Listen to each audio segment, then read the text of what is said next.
Hello, everybody.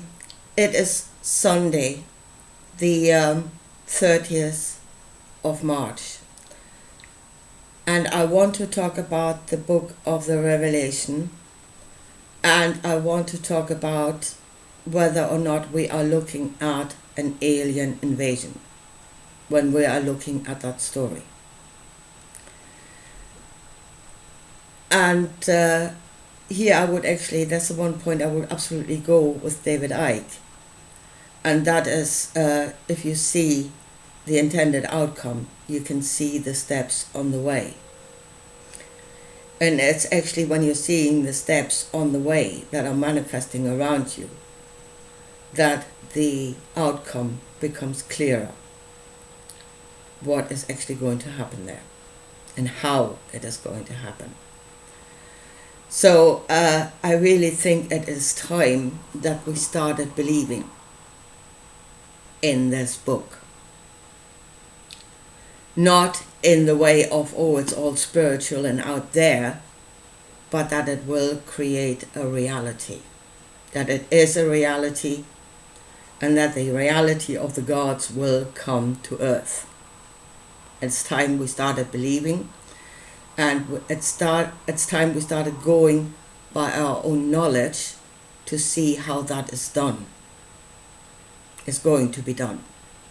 This book, the Bible, is the blueprint for something to come and have dominion over this world. That is the intended outcome. And it is real. And it is time that we started to think about it as a reality. Solid reality. It will be a solid reality. How do we get there?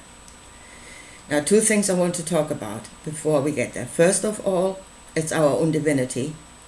And secondly, it's the problem with prophecy. Actually, the problem was the prophet itself.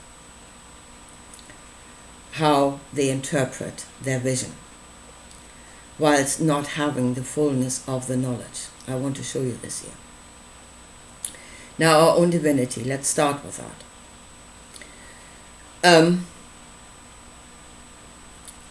I'm listening to Greg Braden at the moment, and he's putting out a definition for divinity over and over and over again.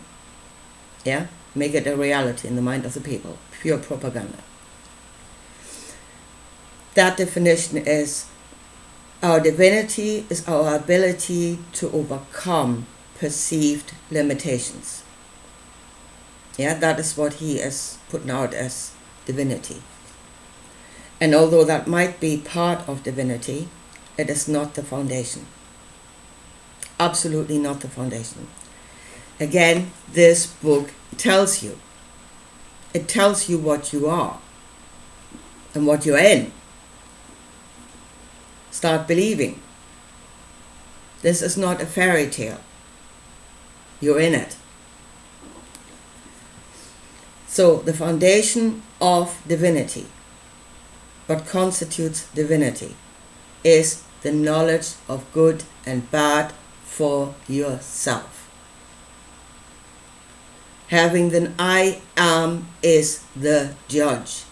Yourself is the judge of good and bad. Behold, the man has become as one of us in that he knows good and bad. Behold, the man has become as one of the gods in that he knows good and bad. Self-awareness. Self is the judge. Self-determination out of that knowledge. That is your divinity. That is the foundation of divinity. That is what that book says. Everything else will be added onto you. But that is the point from where you must go. And if you are at a point where you have perceived limitations, or you're facing a problem that you don't know the answer to, and you're looking for guidance from somewhere else, another being, Yeah? So you're overcoming the limitations because somebody else is doing it for you, first of all. But then you must follow blindly. You must do as you are told. Again, you must no longer judge. Do not judge. Do not judge good and bad according to yourself. If God tells you something that is evil unto you, forget it. Subdue your own knowing. Yeah? And there you are losing your divinity. You are giving your self-determination to something else. And you are following blindly. That is the loss of divinity. You've lost it. So let's have that as a foundation. That is our divinity, where self is the judge of good and bad. And what is possible or not possible should be judged by, is it good or is it bad? It may be possible in practice, but is it good? And if it's not, then that is the judge. That is the limitation that you are setting to what is possible. Right. Now let's talk about prophets. And I want to talk about Alois Irmaier because he's a very good example. Now, I don't know if you're all familiar with him. He was a prophet in Germany, notably during the Second World War, in the Cold War era. I don't know when I had meant to look up when he died. I have a feeling it was somewhere in the 60s, but I'm not sure. But he lived in that period of time. And he was actually very good, at seeing things, knowing things. He was very good at knowing things that were about to happen or that were happening right now, like a missing person at the moment, or something that was very close to happening. I think things like a bomb would hit a house. This house would be hit, so get out of the house. But those were all things that were very close.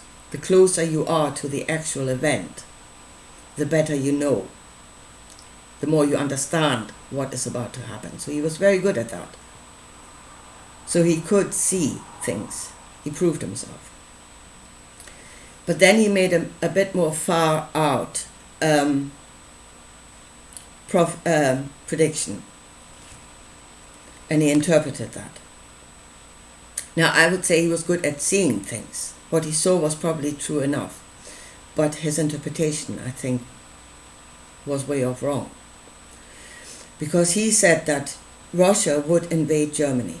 Yeah? And that,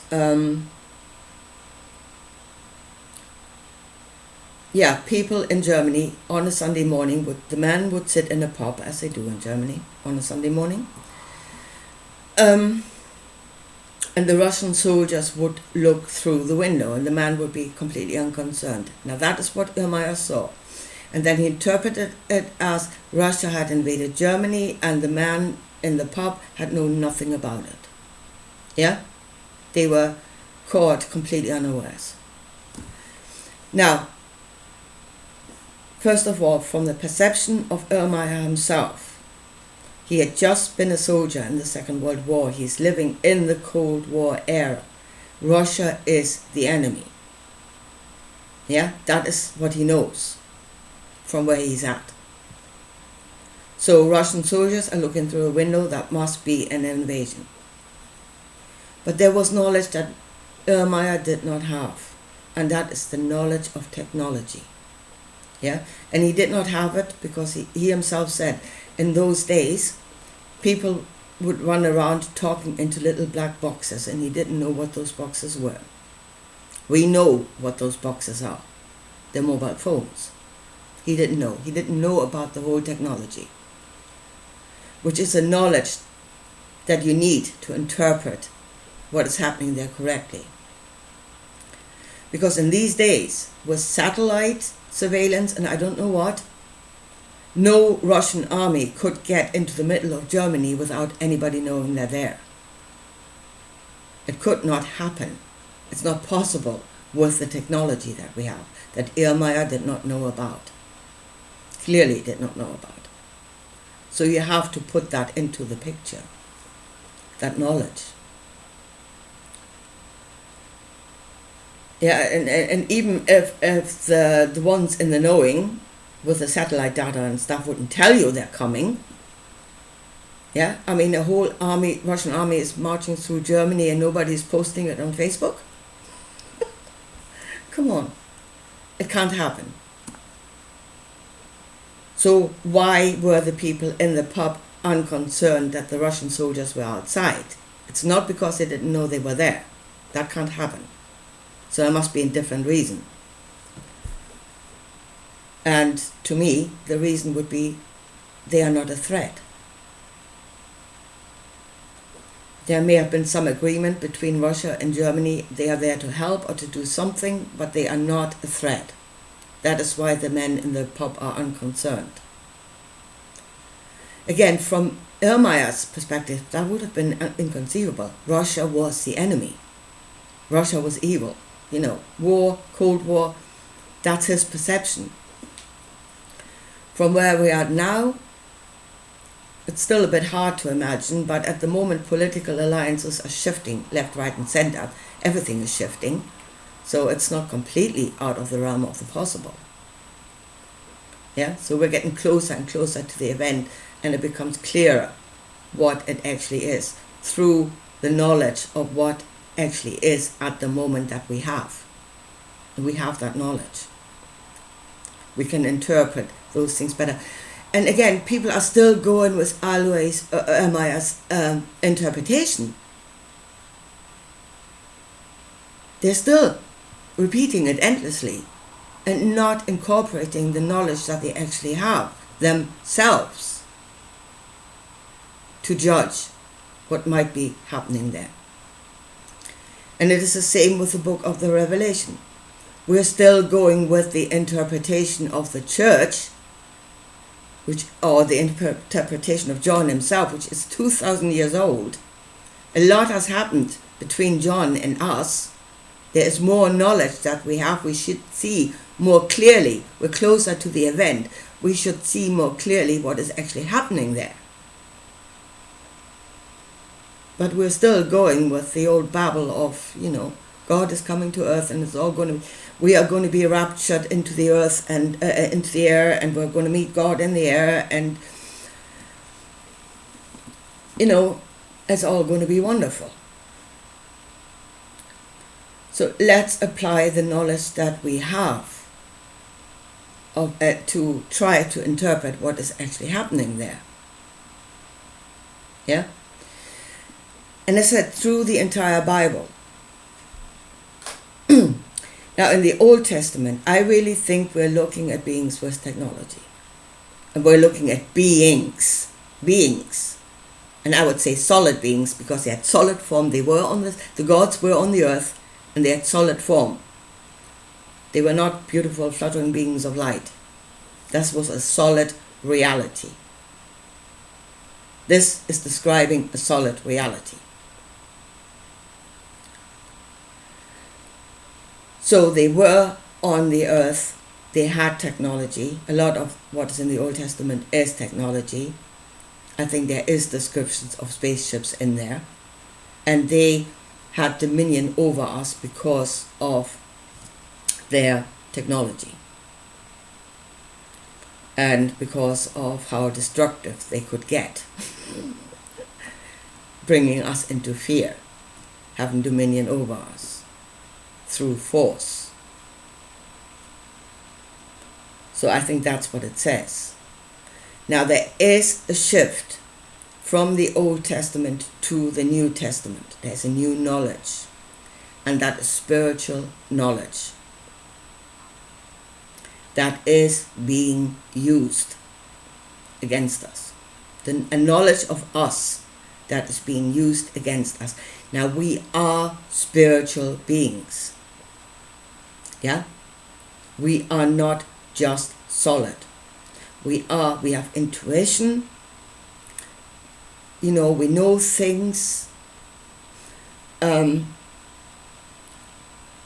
We can connect to others on the spirit, knowing about what others are doing or what is happening to them. It's happening quite often, what we call supernatural. Yeah, telepathy, energy healings, all of that. We have that ability. We are that. But I think it is because it is us naturally, that we are not aware of that. It's happening every day, and we're not aware of what it is we're doing. We don't know what it is we're doing. We're not aware of it. Now, to those that observe us, that gather knowledge, again, with the intention to have dominion over this world, knowledge should serve God, should serve that intention. So somebody that's observing us and observing what is happening may gain a knowledge of the spiritual more than we do ourselves, because we're doing it unconsciously. And they're using that knowledge. So spiritual is energy produced by thought, produced by emotion. The way that we are in a natural web of energy, because that energy of thought and emotion is produced by everything that has life. Everything. Mineral, vegetative, animal, us. Everything that has life produces that energy, and the energies can connect to one another to have knowledge of each other on a higher level, beyond the physical. We are that, we are doing that. We are in a natural web, internet, information network, information given by every living thing here. That is our natural state of being. So they have to take us out of that natural connection by influencing us on the level of spirit. Thoughts, heck, they've been working on that for 2,000 years. Yeah, propaganda. Church teachings, now obviously mainstream media, internet. If you're really stupid, you have an Alexa in your house. You actually paid money to be indoctrinated, be programmed. What still stands against us is our emotional knowing. That's Satan. That is the accuser. That is, again, our true knowledge of good and bad. Our knowledge, our divine knowledge that is standing against them. And they need to overcome that. And as I said, they are already using technology, obviously, to get into our heads, big style. They're still technological beings. They're still using technology. But now to influence us on a different level, on the level of spirit. It is spiritual warfare. But they're still using technology to do it, because that's who they are and that's what they do. And that's their intention. So they're using technology to get into our heads, most certainly. How can they use technology to influence how we feel? Our emotional knowing of good and bad. And yes, that technology has been developed, or is in development. I think it's in the test phase right now. Because people get little devices into their house, little machines, and they say, oh, you should have that machine because it creates a much higher vibration in your home. Yeah, and you are being lifted to a much higher vibration. You are buying a machine, you bring it into your house to influence your emotional knowing. That is Alexa on speed. Yeah. As I say, at the moment, I think it is in the test phase, because they're bringing it into those that have that thing in the house. I think are guinea pigs until this is being rolled out globally in a much bigger way. And then here comes the rapture that is described in the Bible. You're going, oh, it's all spiritual. Yeah, it is spiritual. It is working on your spiritual energies. It is spiritual. It is not out of this world. You need to connect the other knowledge that you have to create the full picture. We have it now. We're very close to the event. We can see it clearer and clearer if we connect the dots. Thank you, David. Correctly. So the rapture. Now, I myself was talking about the full body rapture, because that is again a picture that we've been given in the Bible of an event. Jesus was raptured out of this world full bodily. That is what it says. It happened. Again, far out. Or where did he go? Into another dimension? Or was there something above the clouds? Because again, God comes with the clouds. Those things come with clouds. They produce clouds somehow. And they're machines, spaceships that produce clouds. So was there something hidden in the clouds that Jesus was sucked up into? Folks, knowledge that we have, incorporate it. You are no longer 2,000 years ago. You can use completely different knowledge based on completely different knowledge. Use what you know. Is that completely inconceivable? That something would be sucked up in some way into a ship that is above the clouds? Is that completely inconceivable at the moment? Is that an explanation that we could have with the knowledge that we have now?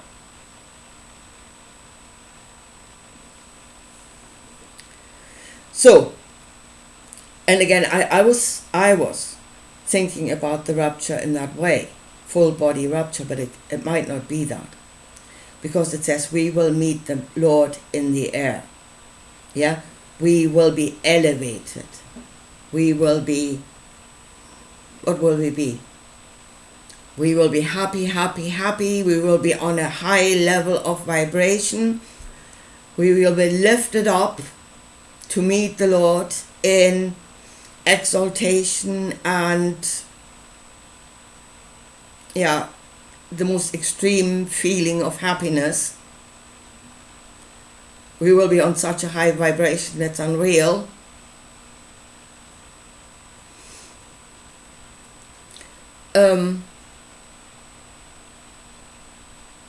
It might just talk about how we feel about that.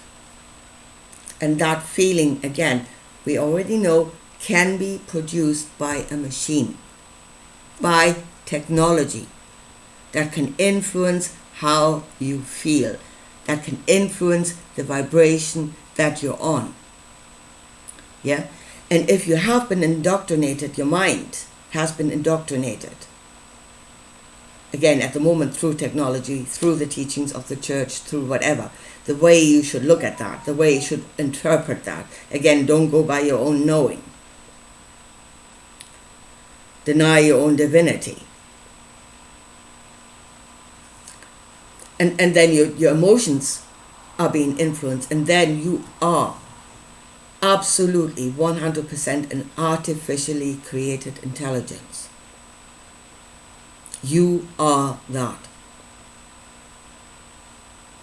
And you are not reacting in any way, shape, or form in a way that is based on reality, on your reality in this world.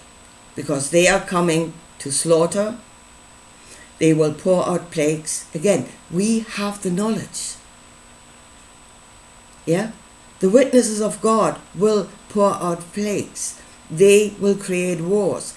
They will cause droughts and famine, weather manipulation. And they are the servants of that which will come to have dominion. Get out of this is far out spiritual. It is already happening. It is technology that is doing it. But you are being affected on a spiritual level. In fact, you're being driven far out that you don't see what's right in front of your nose. Your spirit is out there, whilst your body is being enslaved here. Come back to earth. And I tell you something, when the pain of your body becomes strong enough, it will suck you back. And then the body and you will be one again. And you will know what is happening. A bit late, but you will know it then. We are close to the event. We can see the pieces that are being put into place for that to become a reality. And the pieces that are being put in place. Here comes, we are intuitive creatures. We are spiritual creatures. Yeah? We know more than we know in the five senses. We know it. We speak it. We give the knowledge to each other without knowing what it is we're doing or without hearing each other. Yeah? But we do it unconsciously, not knowing what it is we're doing. We have so many stories where we tell of what we know, and that are not just stories that claim to be spiritual, yeah, knowledge gained on the spirit, but any story that we tell may have a spiritual element, knowledge that came to us from a bit far out, that created a picture, and then we need to interpret what it is we're actually saying. One of those stories is the Field of Dreams. Yeah? If you build it, they will come. Or, in biblical terms, the bride is being prepared to receive her husband. The world is being prepared to receive God. God will become a reality on earth once the earth is ready to receive him. And that is, first of all, us losing our divinity, the knowledge of good and bad according to ourselves, and having the technology here that they will need. We have built it, they will take it over. We are not building this for a human future. We are building it for them. We are building a world for them that they can then live in, take over, to have dominion over this world. It is not going to be humans that will be the ultimate rulers. Those that build these things have already lost their divinity. They are no longer human. They are no longer judging according to a human being. They've already lost it. But those are the ones, and only very few will survive this. Those that serve the God, that is those that have lost their divinity, and those that do it out of fear, those that fear him. That's what it says in the book of the Revelation. So yes, I think we are looking at technology, but technology that is no longer physically affecting us, but affecting us on the level of spirit, on a higher level. They gained the knowledge of us as spiritual beings. They know us better than we do know ourselves. And they are creating technology by which they can influence how we think and, most importantly, how we feel. Because that is still, our emotional knowing is still the one thing that is standing against them. Satan, the accuser, the one that speaks against it. That is what they must get that Satan out of our heaven, out of our being, so that we no longer know good and bad, so that we have lost our divinity. And they will use technology to do that. The technology is already in its world, I would say, in its infancy, in its test period at the moment. Yeah? But if you buy a device like that and you say, oh, how brilliant, I have now got a machine that can create how I feel. I let the machine do it for me, influence me. And that is good. There is the merger of technology and our humanness. Not on the level of the physical body, but on the level of spirit. And again, if you're being directed toward implants, physical things in the physical body, you are looking at the wrong thing. It's a misdirection. This is not physical, this is spiritual warfare. They will influence you on the level of spirit, because you are the spiritual being. You are an energy being. And they will influence you on the level of energy and vibration, thought and emotion, with the intention to have dominion over this world.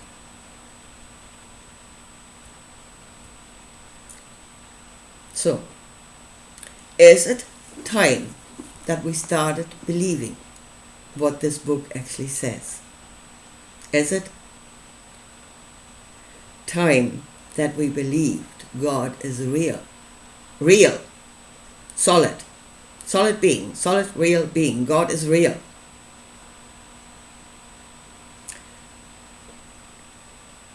Is it time that we started, first of all, stand in our divinity, our knowledge of good and bad, and actually use the knowledge that we have to interpret what it says in this book? As I said, we're getting closer and closer to the event. We have more and more knowledge that can help us to interpret the prophecy, this picture, correctly. Shall we start using our knowledge? And as I said, people go, God is, I don't know, God is spirit, God is somewhere out there, God is not real, this is not real. The biggest trick the devil has played on this world is to make it believe that he doesn't exist. Maybe you should start thinking it's real. They do exist. What is the story actually describing, and go by the knowledge that you have now, not by some interpretation that was made thousands of years ago when they did not have the knowledge to understand correctly what that picture said. Anyway, here folks, I leave it at that for today. And I'll talk to you again soon. Bye.